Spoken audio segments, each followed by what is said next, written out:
My daughter-in-law handed me a cup of herbal tea. 30 minutes later, her mother collapsed and was rushed to the ER. I never raised my voice. I never pointed fingers. But I knew exactly what they had done to me for months. I felt like a guest in my own house, a shadow, a burden slowly being erased. They thought I was losing my mind. But what if I was only pretending, long enough to expose everything? The kitchen still looked the same. Same wooden cabinets Elliot helped me sand down years ago. Same chipped countertop where the toaster always sat just a little crooked. The early morning light slid through the blinds in soft stripes, warm and familiar against the tile floor. It should have felt like home. But something had shifted. Brittany stood by the stove with her back to me, humming a melody I didn't recognize. The kettle let out a soft hiss. She reached for 2 mugs, her movements precise. Not graceful, not warm, just efficient. She didn't turn around when she said good morning. Her voice was polite, flat. She placed a cup of tea in front of me without looking me in the eye. I thanked her. She smiled too quickly, then went straight to checking something on her phone. I watched her fingers scroll. Her nails were painted a pale pink, each one perfect. No chipped corners, no flour dust, no life in them. The tea sat in front of me, still steaming. I took a small sip. Chamomile. No honey. No hint of mint the way I liked. Just plain, almost bitter. Brittany didn't ask how I liked it anymore. She used to. She used to ask about everything. Elliot walked in a moment later, adjusting his watch. He nodded toward me but didn't come close. Kissed Brittany on the cheek, asked if she needed anything from the store. She shook her head. He grabbed his keys and left without saying another word to me. That used to hurt. Lately, it just confirmed something I hadn't wanted to admit. I was becoming invisible. Or maybe I already was. I sat in that chair for another few minutes, watching the steam fade from the mug. My fingers traced the curve of the handle. It was the blue one, the one Brittany usually saved for herself. That used to mean something, a kind gesture, a signal of closeness. But now it felt different, like she wanted me to notice the swap, or maybe wanted me not to. It's strange how the smallest things start to echo. A different mug, a missing bottle of vitamins, a note that used to be on the fridge gone without a word. It isn't dramatic. It doesn't scream. It just chips away. That morning, I opened the drawer in the hallway and pulled out one of the old notebooks I kept tucked under envelopes and batteries. I wrote down the date, the tea, the mug, the way Elliot didn't meet my eyes, the way Brittany smiled too quickly. I didn't know why I did it, only that I needed to remember things clearly. I needed something real to hold on to. Because when everything around you starts to shift in tiny, polite ways, you begin to wonder if you're overthinking, or if you're just finally waking up. And maybe you understand this feeling. Maybe you've felt it too. That quiet unraveling. That ache you can't quite explain. I didn't know what was coming next, but I knew I wasn't imagining it anymore. The first thing I noticed missing was my pill organizer. I kept it on the corner of the counter next to the fruit bowl. 7 compartments, labeled clearly, Monday through Sunday. That morning it was gone.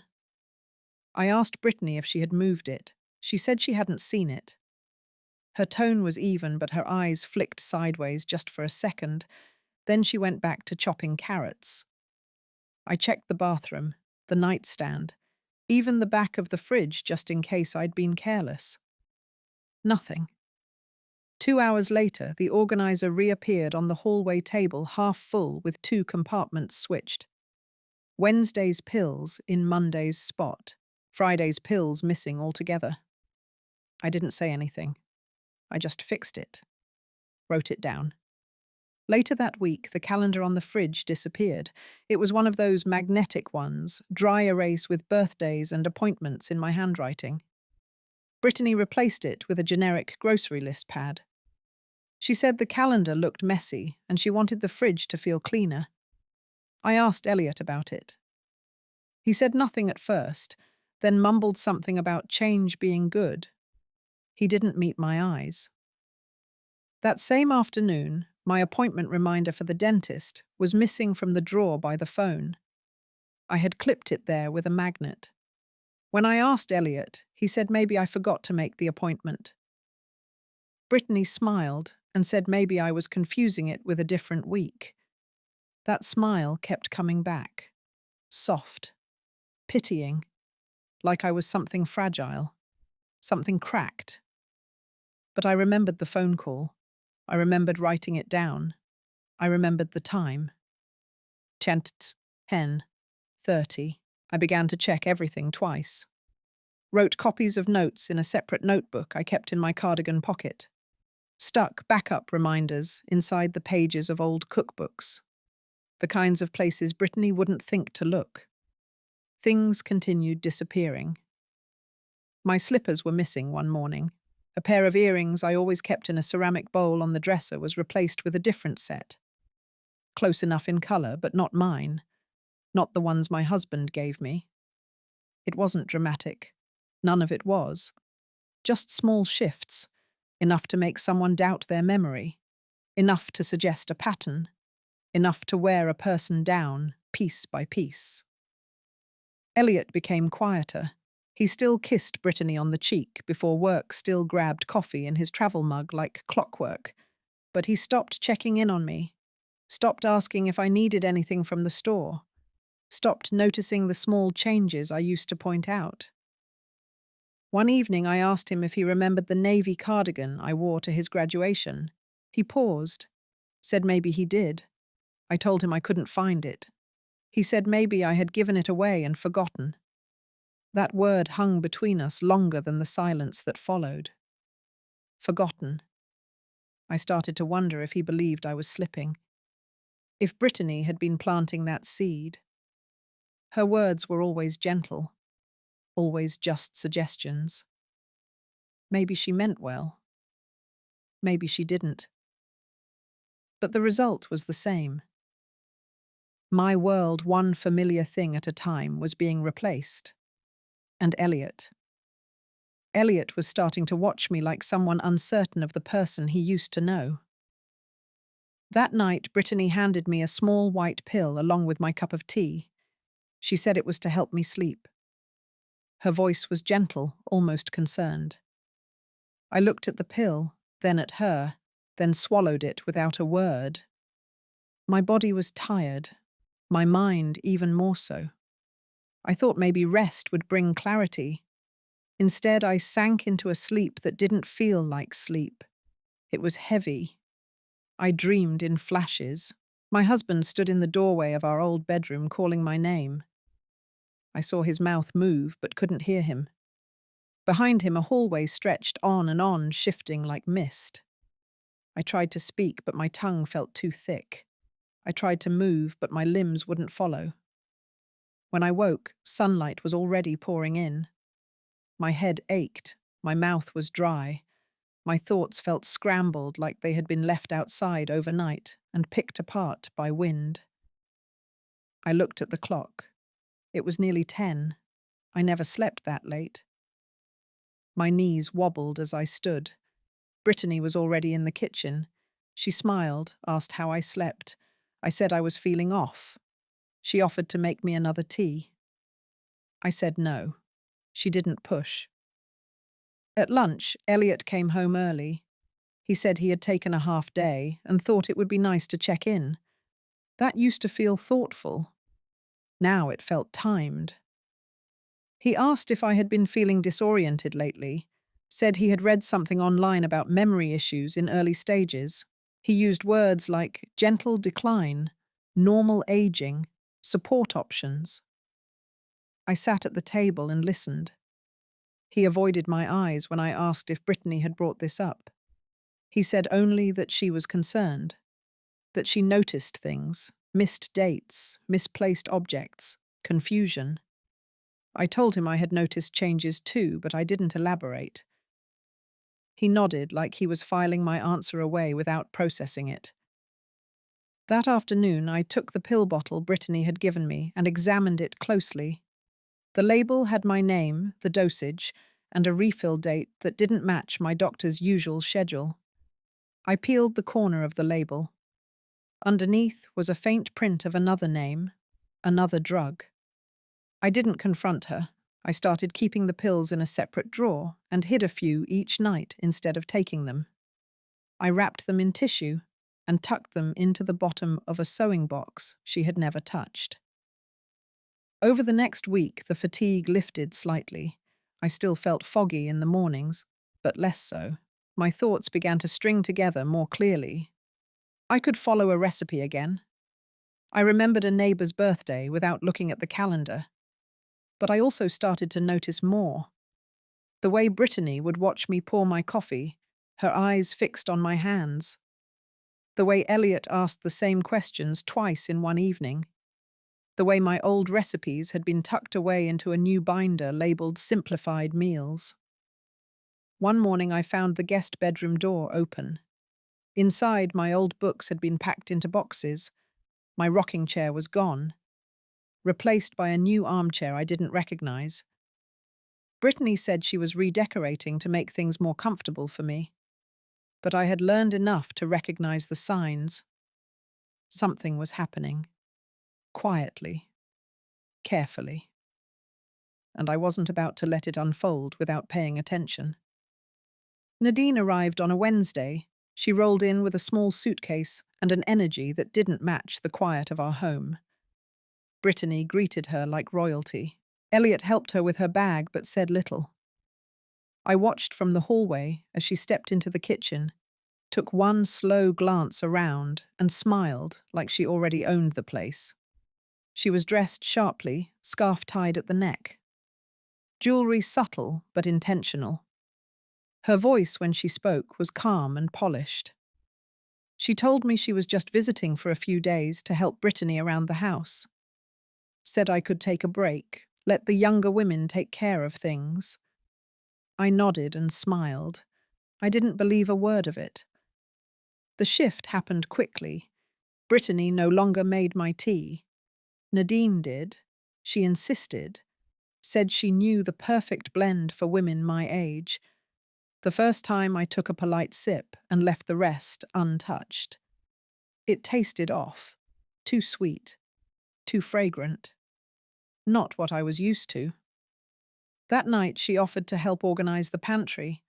I said it was fine the way it was. She said it would be easier for everyone if things were labeled and stacked properly.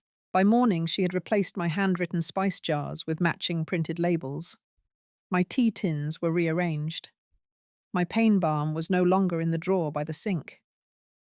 Brittany praised her for how tidy everything looked. Elliot nodded. I said nothing. Over the next few days, Nadine inserted herself into every corner of the house. She helped Brittany with dinner, folding laundry, even sorting through the mail. When the pharmacy called with a refill reminder, Nadine answered and said she would take care of it. I overheard her confirming a pickup with my name. I never gave her permission. She spoke with the kind of charm that didn't leave room for refusal. Soft words with sharp meanings. When I asked if she had seen my gardening gloves, she smiled and said maybe I had left them outside. When I said I didn't remember doing that, she said maybe it had just slipped my mind. Everyone forgets things. On Friday morning, while pouring herself coffee, she mentioned a nearby assisted living centre. Said she had a friend whose mother moved there and was thriving. Said it offered peace of mind for families, especially when memory issues began to show. Her tone didn't change. She didn't look at me, just stirred her cream into her cup and walked away. That afternoon, I went to dust the bookshelf in the living room and found a stack of my photo albums had been moved. The order disrupted. Some photos missing from the sleeves. I asked Brittany about it. She said Nadine had been tidying and must have mixed them up. I asked Elliot if we could talk. He said later. He looked tired. At dinner, Nadine sat at the head of the table. Elliot took the other end. Brittany and I sat at the sides. It was the first time I had noticed that formation, like pieces on a board already arranged. When Nadine offered to clear the dishes, I stood to help. She waved me off with a smile. I looked around the room. The house still looked like mine, but it no longer felt like it. And Nadine, with all her gentle control, had taken up a kind of space that didn't need walls to own a room. It began with a voice recorder I found in the back of Elliot's old desk. Small, black, and long forgotten under a stack of high school report cards. I cleaned the dust from it, slipped in new batteries, and tucked it into the side pocket of my cardigan. I didn't press record right away. I waited. I listened. I chose my moments. The first time I used it was during breakfast. Nadine had just made a comment about memory evaluations. She said some families waited too long, that early intervention could prevent tragedy. Her voice was smooth, but her words had an edge. I kept my head down, stirring my oatmeal slowly. The recorder sat open in my pocket, capturing everything. Later that afternoon, I labeled a small plastic container and placed it in the back of the pantry. I filled it with tea bags from different boxes, each one marked with the date and time I received it. Some I made a note never to drink. Others I tested, tasted, and spit into the sink when I was alone. The flavors were shifting, sometimes too floral, other times oddly bitter. In the fridge, I started a second shelf in the back corner. There I stored small vials of leftover smoothies, soups, and milk, anything prepared by Brittany or Nadine. I labeled with a sticker. Date, time, who served it, what it smelled like, what it tasted like. It became a quiet ritual, methodical, grounding. At night, when everyone was asleep, I transcribed what I could from the recordings. Brittany's voice whispering something about my prescriptions. Nadine saying she had a friend in elder care who could do an evaluation discreetly. Elliot silent in the background, always present, always quiet. The notebook filled quickly. I kept it hidden inside a zippered cushion on the old armchair in the reading room. I tore out pages when needed and flushed them if I suspected anyone had been snooping. The more I wrote, the more I realized how deliberate everything had become. I noted the way Brittany spoke to Elliot when they thought I wasn't listening. Soft tones, strategic concern, words like overwhelmed and unstable. Once I heard her say she wasn't sure how much longer she could manage things. Elliot didn't challenge her. He just exhaled. I began wearing a second watch, one with an alarm that vibrated softly every 3 hours. When it buzzed, I'd note how I felt: tired, clear, dizzy, alert. It helped me track the effects of what I ate, what I drank, what I was being given. I stopped taking anything that wasn't from my own hand. Nadine, sharp as she was, noticed the shift. She asked if I was feeling better lately. I said I was. She said that was lovely to hear. Her smile stayed too long. At one point, I overheard her on the phone in the guest room. She spoke low, clipped, said something about assessing capacity, mentioned my name, my legal standing. I stood behind the wall and let the words bleed through. Every syllable sharpened my focus.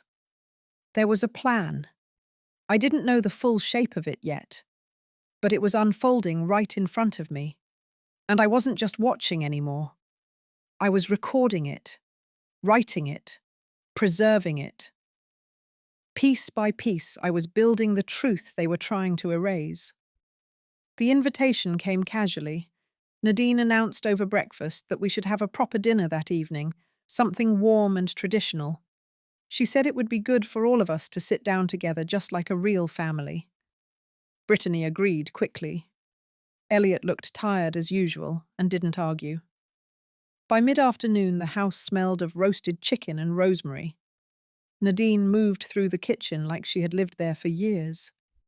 Brittany folded napkins in perfect triangles. I kept to the side, watching. I knew better than to interfere. At 5:30, they called me to the table. The dining room had been arranged with surprising care.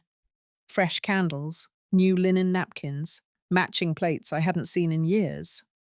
My seat was already pulled out for me. The message was clear. Sit. Be still. Comply. I noticed the teacups were already filled. Mine sat in front of the place setting with a thin curl of steam rising off the surface. The scent was familiar, almost perfect. Chamomile, a little honey, just the way I used to make it for myself. But something was wrong. The color was too deep. The cup was from a different set. My usual one was always the chipped blue one. This was floral, delicate, not mine. Nadine poured herself a glass of water. Brittany placed the platter of chicken at the center. Elliot took his seat without saying much. His eyes met mine for half a second before he looked away. The conversation was light, vacant. Brittany asked about a neighbor's new dog. Nadine commented on the weather. Elliot pushed food around his plate. I said very little. Halfway through the meal, Nadine stood and offered refills on tea. She walked around the table with the pot in hand, topping off cups with the same smooth motion. When she reached mine, I placed my hand gently over the rim, told her I was fine. She smiled, said she understood. No pressure. Moments later, I faked a cough, reached for a napkin. As I did, I switched our cups. Nadine was too focused on folding the edge of the tablecloth to notice. The rest of dinner passed in silence. The candles burned lower. The chicken grew cold. At exactly 35 minutes after we began, Nadine set down her fork and touched her forehead. She blinked slowly, said the room felt hot. Then she stopped speaking altogether. Her breath grew shallow. She steadied herself on the arm of the chair.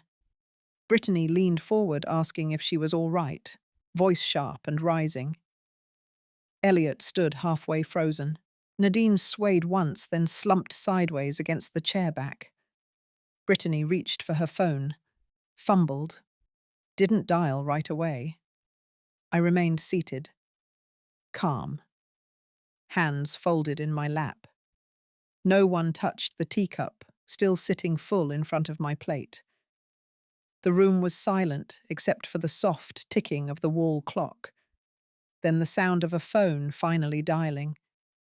No one spoke to me, and I didn't offer anything. Not an explanation, not a defense.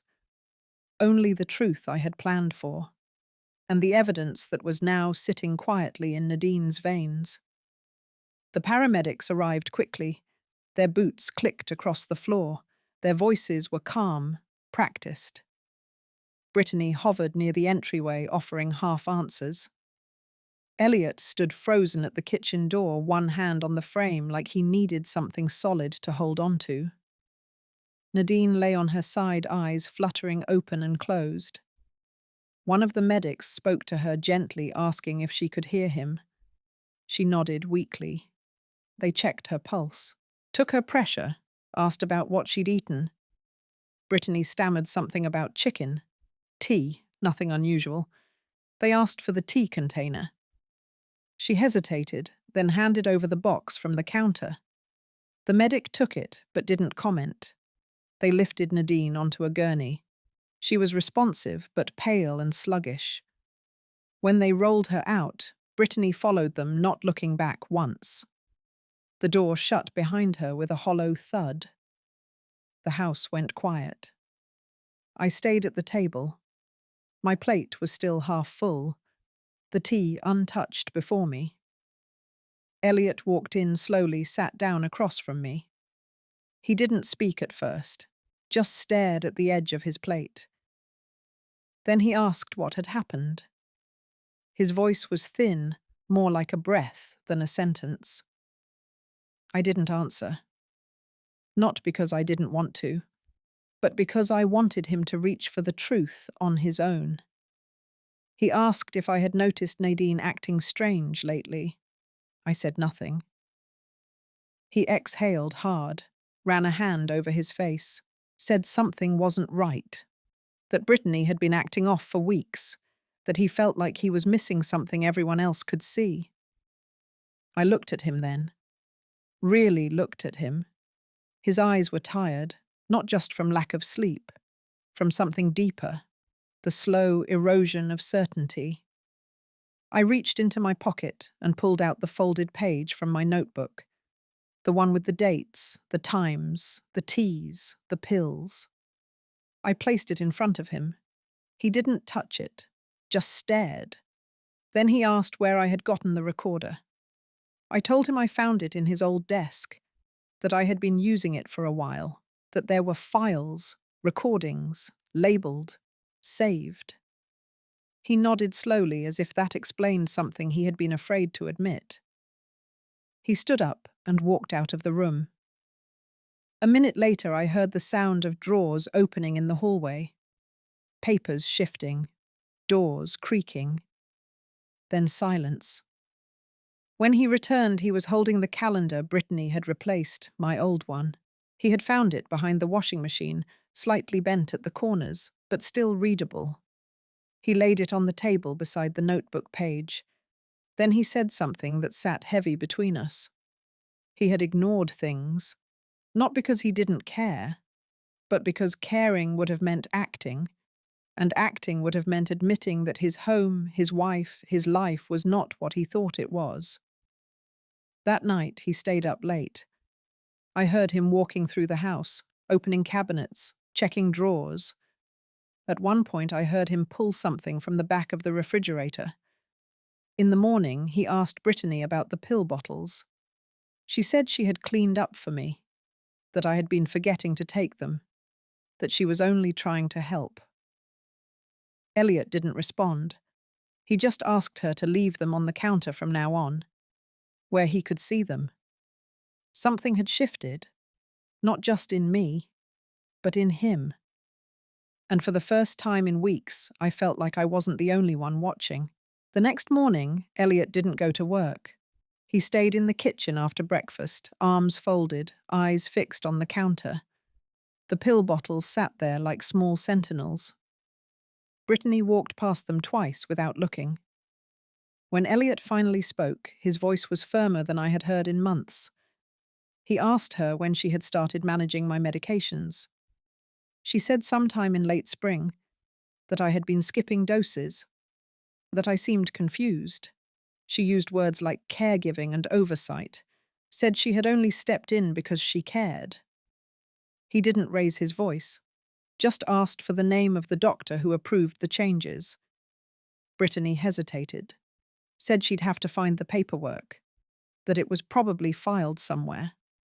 He didn't press, just nodded and left the room. Later that day, I heard him in the guest room going through drawers. I knew what he was looking for. I had already seen the folder. A slim, manila envelope with my name on the front in Brittany's handwriting. It held photocopies of medical forms, including one from a clinic I'd never visited. The signature on the bottom wasn't mine. He came to me holding the folder, laid it on the coffee table. I flipped it open, read each page slowly. Clinical language about declining awareness. Recommendation for neurological assessment. Notes about caregiver stress. My name repeated throughout, attached to symptoms I never experienced. I closed the folder and looked at Elliot. His face was pale, tight at the jaw. He didn't speak. He didn't need to. That evening, he logged into the home security account, the one Brittany always managed. He reset the password. When he opened the dashboard, his face changed. He scrolled through the camera list. Only one feed remained. The rest had been disabled months ago. He reviewed a few flagged clips. One showed Brittany opening my pill organizer, removing capsules, replacing others. Another showed her speaking to someone at the front door and handing over a small brown bag. She signed something and closed the door quickly. He copied the clips to a drive and placed it in his desk drawer. The next day, he visited the clinic listed on the forged paperwork. He returned late in the afternoon and called me into the den. His hands were shaking. He had spoken to the office manager. There were no records of me being seen there. No files, no prescriptions, no appointments. Whoever had submitted the documents had used a stolen letterhead and forged contact numbers. He told me he believed everything now. Every feeling I had written down, every recording I had made. He apologized, not in a grand way, just softly, fully. He began making calls, first to the pharmacy, then to our family doctor, then to a lawyer. That night, Brittany came home and saw him sitting at the kitchen table with the folder and a copy of my notebook. Her face changed. She asked what was going on. Elliot said he was re-evaluating a few things. She didn't respond. She just stared at him, then at me. Her expression unreadable. Cold. Like someone who had just realized her grip was slipping. She didn't sleep in their bedroom that night. And the next morning, Elliot handed me my old calendar, the one she had thrown out. He had taped the torn edge, smoothed it flat, returned it to its rightful place on the fridge. He didn't say anything else, but that act alone told me everything had finally turned. Nadine had been in the hospital for 3 days. Elliot visited on the second evening. He didn't tell Brittany. He just left after dinner and drove across town in silence. I didn't ask what he planned to say. He didn't offer. He came home late and said nothing at first. But I noticed the change in his eyes. Whatever he had seen or heard at that bedside had shifted something deeper. The next morning, he opened his laptop and began reviewing files. Medical records, insurance claims, names of medications I'd never taken, but somehow had been billed for. One of them matched a compound, noted for inducing mild confusion and memory disruption, especially in older adults. He printed the name, folded the paper, placed it beside the recording socks.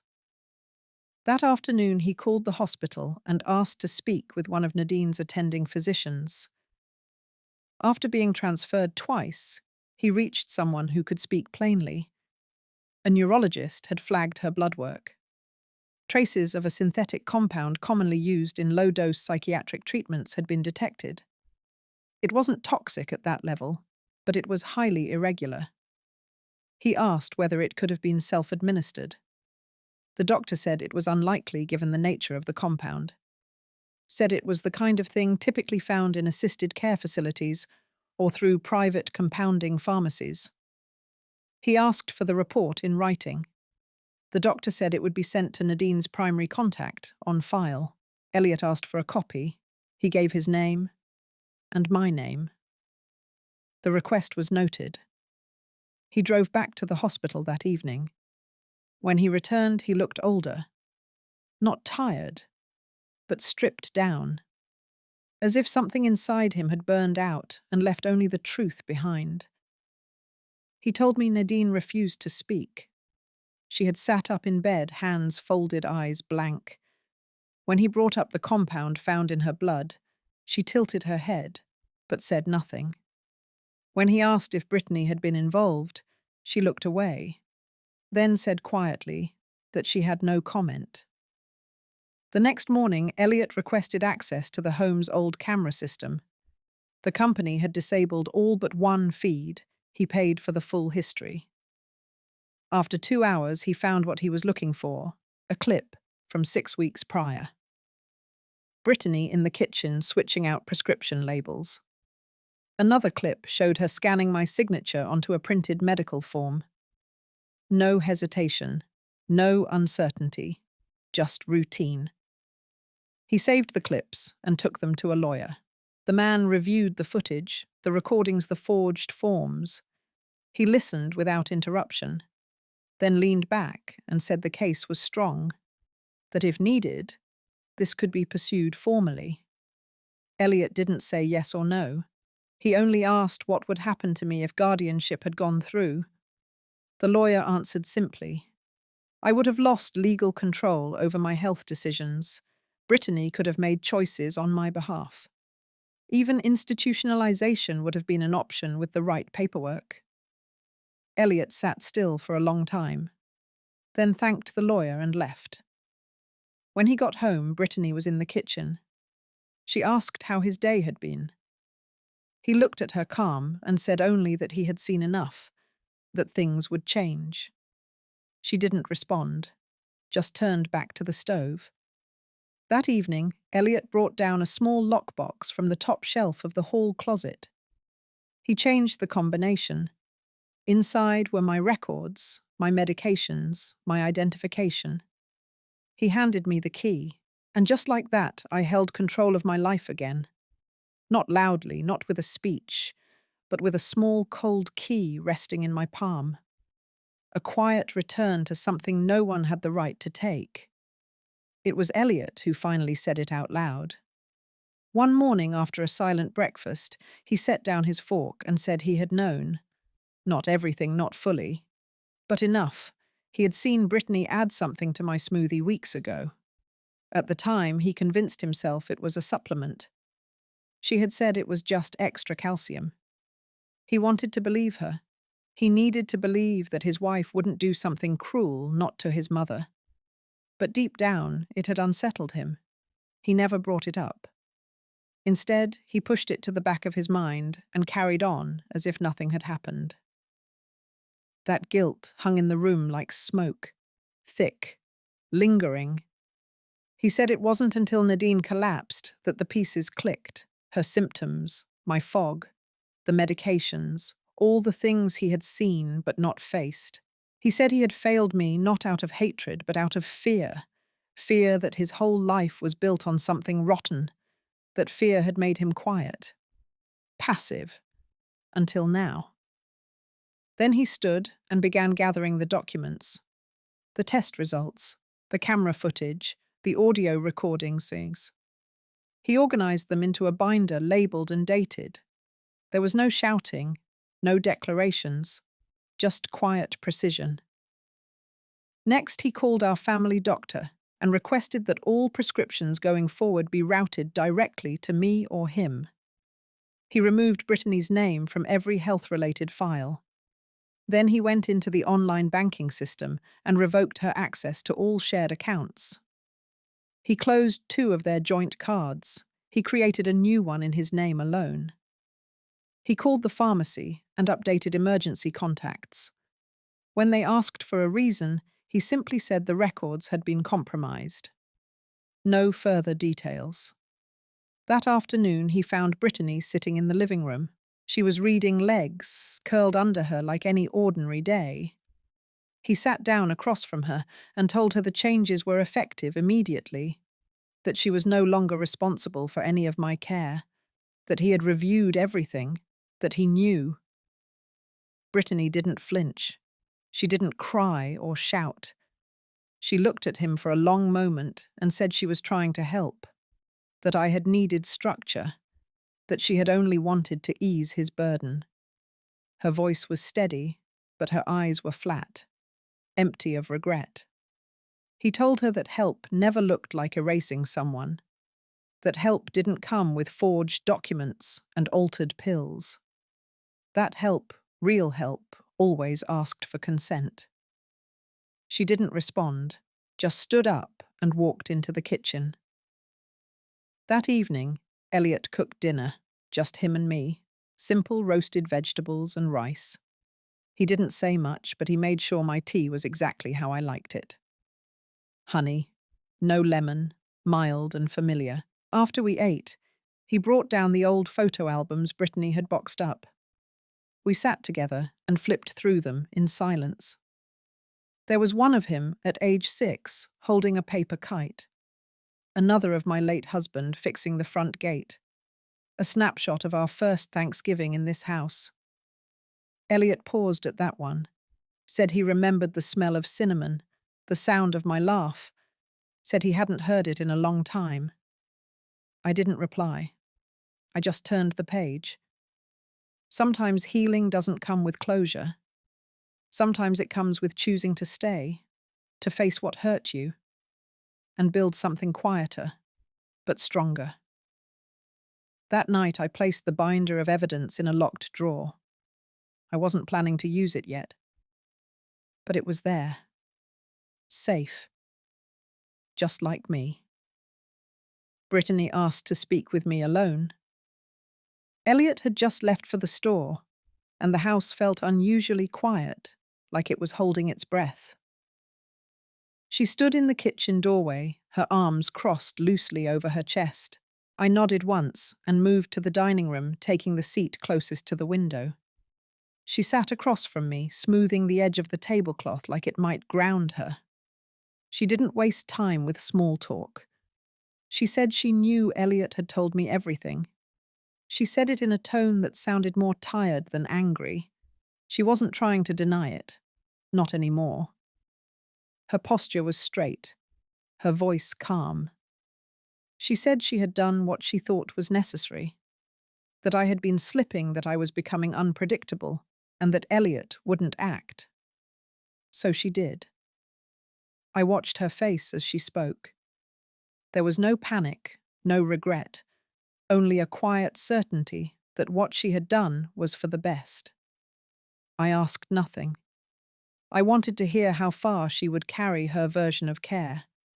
She said she hadn't meant for it to go that far, that Nadine's role was only supposed to be temporary to keep things stable, that the pills were safe, the changes minor, that she never meant to erase me, only to contain the parts of me she found inconvenient. She said those words without blinking. I waited until she was finished. Then I told her something I hadn't told anyone else. I told her that I remembered everything, not just the recent months, but the moments she assumed I had lost, the tea I didn't drink, the pills I pretended to take, the way she touched the drawers in the kitchen like she already owned them, the way she looked at Elliot, not with love, but with calculation. I told her I remembered the first time she changed my calendar, not out of kindness, but control, how she rewrote my days one small erasure at a time. She didn't respond, just looked away. Her fingers stopped moving against the tablecloth. I told her I had forgiven a lot of things in my life, but I would never forgive someone who tried to steal my mind, who tried to decide when I was no longer myself. She opened her mouth as if to speak, then closed it again. After a long pause, she stood, said she would begin packing, that it was time. She walked upstairs without looking back. Elliot returned an hour later to find the hallway lined with boxes. Brittany didn't greet him. She stayed in the guest room folding clothes in silence. That night, she slept in a hotel. The next morning she came down early, car keys in hand. She left without saying goodbye. Elliot watched from the porch. I stood behind him, not touching his shoulder, not speaking, just present. Sometimes grief is not about death. Sometimes it's about who someone becomes when you stop seeing them through the eyes of hope. That day, Elliot drove me back to the house I had lived in before I moved in with them. It hadn't been touched in months, but it still smelled like lemon wood polish and dust. He helped carry in a few boxes, said he'd come by tomorrow to fix the porch light. And before he left, he paused by the door, looked around the room and whispered that he was sorry, not for what Brittany had done, but for how long it had taken him to see me again. I nodded. No anger left, just quiet understanding. Because the worst betrayal is not from a stranger. It's from those who once held your trust like it was theirs to keep. The first morning in my old house, I woke before the sun. The floorboards creaked the way they always had. The kettle whistled with the same rhythm. I opened the kitchen window, and the breeze carried the scent of pine, and something faintly sweet like honeysuckle. It was quiet. Not silent, but calm. The kind of quiet that comes with knowing you are fully in your own space. I walked through the living room, my hand grazing the back of the sofa, then paused in front of the cabinet where I used to keep my records. The framed photo of Elliot as a boy still sat there. I had packed it months ago, but seeing it now in this light made everything feel settled. I didn't turn on the news. I didn't reach for my phone.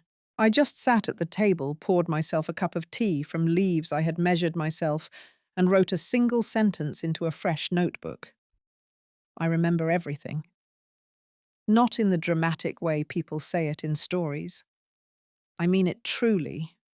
I remember what it feels like to be dismissed slowly, invisibly, to feel your reality chipped away, one small suggestion at a time. But I also remember the moment I chose not to disappear. Elliot came by later that afternoon with groceries. He didn't stay long, just enough to check the locks, adjust the thermostat, and ask if the porch light still flickered.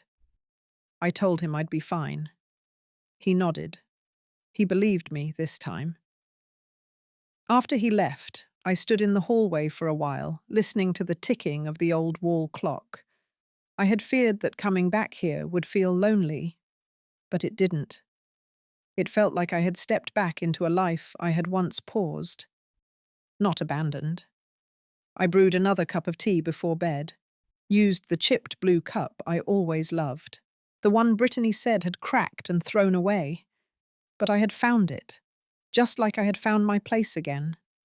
That night I slept with the window slightly open. No pills, no dreams I couldn't hold on to. And when morning came, I didn't feel erased. I felt present, alive, entirely mine. If this story touched something in you, if it reminded you of your own quiet strength, or someone you love who's been underestimated, take a breath with me. These stories matter because they mirror the hidden battles we rarely speak of. If you're still here, still listening, I thank you deeply. You are not alone. And sometimes the softest voices carry the heaviest truths. Follow for more stories like this, and let's keep honoring the strength behind every silence.